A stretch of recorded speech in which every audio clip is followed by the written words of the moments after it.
13 News at noon begins today with breaking news. It was just in the last 30 minutes that we have now heard from the governor of Kentucky about the deadly UPS plane crash in Louisville that occurred last night. He says there now is a state of emergency there in a place for that area.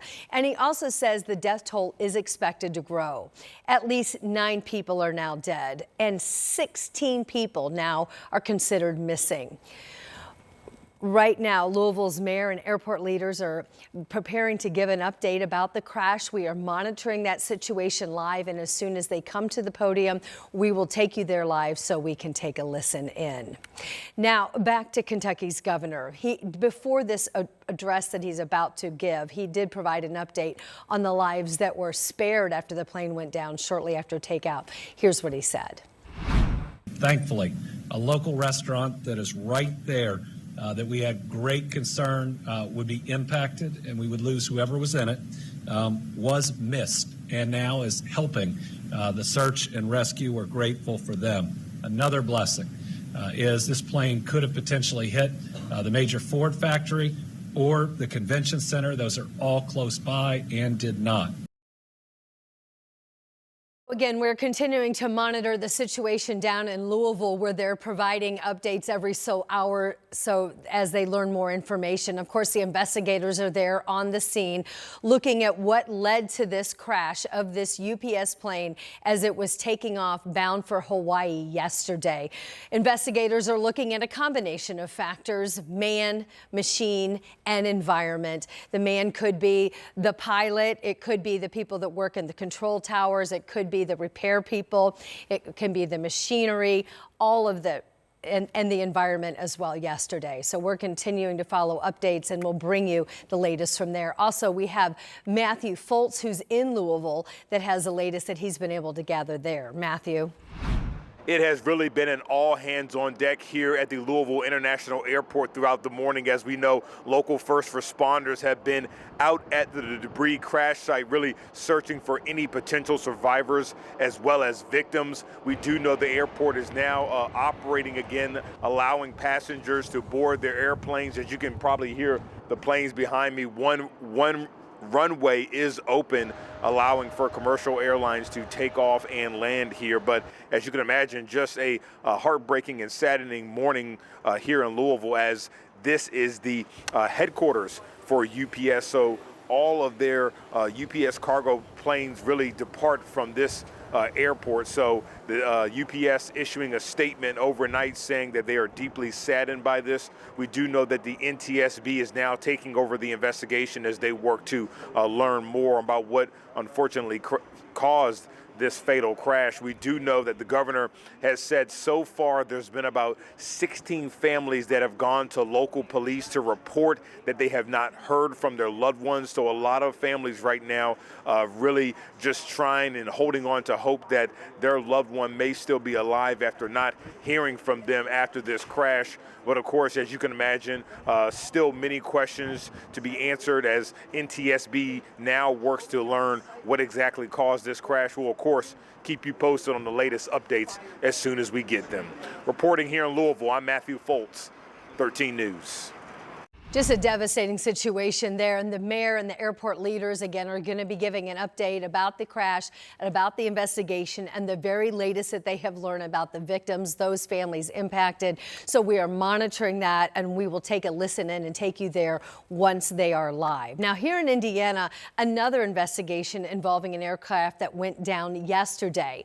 Today, we now know the identity of the pilot who was killed in that crash near Anderson. The coroner telling 13 News, 79-year-old Robert Snyder, a pilot from the Elwood area, died in this crash that occurred around noon yesterday. We're told this plane may have clipped a tree several times after touching down in a nearby field. Investigators say the airport tower did have contact with the pilot shortly before the crash, and at that time there were no signs of any issues. An autopsy is planned. It's scheduled for tomorrow. And now my favorite story of the day, the weather. Today, just get out and enjoy it. Today is the pick of the day, weather week-wise. We're headed to 70 degrees and then a big change. Sean says there are gusty winds of change coming our way, and you've got to map it out for us. Yeah, I mean, look, it's a windy day, but it is a warm one too. We're going to hit 70 plus here this afternoon. We've got a series of cold fronts, so it'll be a gradual step down. Okay. But once we get to Sunday and into Monday morning of next week, it will be a big smack in the face. So it's on the way. We'll get you ready for it. It won't be a surprise. I promise you that here. Beautiful blue sky over Carmel at this hour. I mentioned the wind, and you can see our camera here at the station kind of, budging around a little bit there, if you will.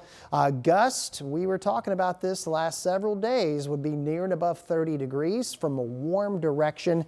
We are at 66 in Indy at this hour. These are the current wind gusts that we have around the area. And it is going to be windy for the remainder of today. Here's the temperatures at this hour, ranging from 61 Richmond, 65 Greencastle, and 65 in Lafayette. Now, it will be cooling by about 5 o'clock. Once we get to 6 p.m., we'll be already in the 50s here as the wind shifts to the northwest. Quiet conditions if you're going to the Nets Pacers game tonight. Heading home, we'll be in the 40s, and it will be colder tomorrow morning. Here's Future Track 13. So we've got one front coming through this evening that does that wind shift for us. Doesn't have any moisture, so we don't expect any rain with it. But you will definitely notice out the door tomorrow morning, it's going to be much colder than the 50-degree temperatures we had early today. We'll have the rest of that chilly forecast coming up in a few minutes. Sean, thank you.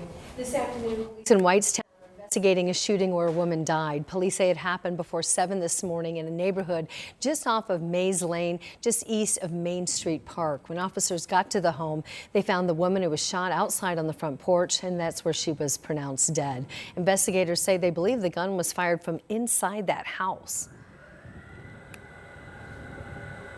Just trying to unravel what exactly happened and if applicable, what charges there would be. So that's currently where we sit. This is still very fresh. The investigation is underway. If you know anything about what might have gone down there, you are urged to call Whitestown Police. So now back to that breaking news. We want to take you live to Louisville right now, where we're hearing the very latest developments there from people that are investigating the scene after that UPS plane crash yesterday. Let's listen in. The last part I'd like to say is the NTSB has arrived. They're on the scene. I expect you will hear from them later today. We don't have an exact time, but they are out on the airfield, and I believe they will be in sometime this afternoon, and you'll hear more information on that. That's all I have for right now, Mayor. Thanks, Dan. Good afternoon, everyone. First, I want to speak directly to the families who are still waiting for information about their loved ones. I know there are simply no words that can undo what happened, that can provide true comfort at this moment with lack of information and pain that you're feeling. But please know that everyone in Louisville, myself, all levels of government across the state, the federal level, we are all here for you. We are here to support you, to provide you with the resources that you need. People are working right now to get you the information you're seeking as quick as we possibly can, and we will continue to stay with you. This is not something that will go away overnight. We know that your pain will continue for days, months, years ahead, and so we are here to support each and every one of you. I was there last night at the Family Reunification Center to try to provide some comfort to families who are looking for information, and we're continuing to work every day. Also, to the rest of our city, no one should have to deal with tragedy alone. Whether you're the family member of someone who is still missing or have been notified as a victim of this crash, whether you're part of the UPS family, whether you know people who are part of the UPS family, everyone in our city, I know, has been hurt by this tragedy. And so we have resources available directly for the victims and for others throughout the city to help. And that's where I wanted to start today. First, if you're still looking for information about a loved one, please go to 2911 Taylor Boulevard. That's the LMPD training facility. That is where we have members of the LMPD Victims Unit, where the Red Cross, 7 counties, and other resources are available for families of individuals who may have been victims of the crash. Beyond just the families, again, know this is an incredibly difficult time and trauma impacts everybody differently. There are resources available throughout the entire city to provide help to individuals who are struggling to process this tragedy. If you feel like you have an emergency, a mental health emergency, please dial 988. 988 is a national number that can get you a mental health professional and some assistance to deal with your grieving, with your pain, with whatever you are dealing with. If you have a non-emergency but you would like to still speak with a mental health counselor, please reach out to our Office of Violence Prevention that has trained mental health professionals waiting to assist you. That phone number is 574-6949. Additional beyond those resources, JCPS is out today. We know that there are families across our city that are struggling with hunger, with lack of food right now as a result of SNAP benefits being cut off, other issues in this challenging time. If you are in need of food today, if your kids are in need of food today because they are not in school, please reach out to Dare to Care at 966-3821. 966-3821.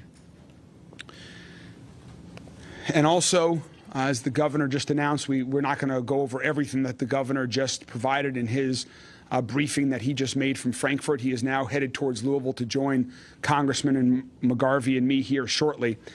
We will not repeat everything, but I do want folks to know that we are working with Governor Beshear and his team on the relief fund for families of victims of this. We've had an outpouring of support already from local companies, local foundations, and individuals to ask what they can do to help.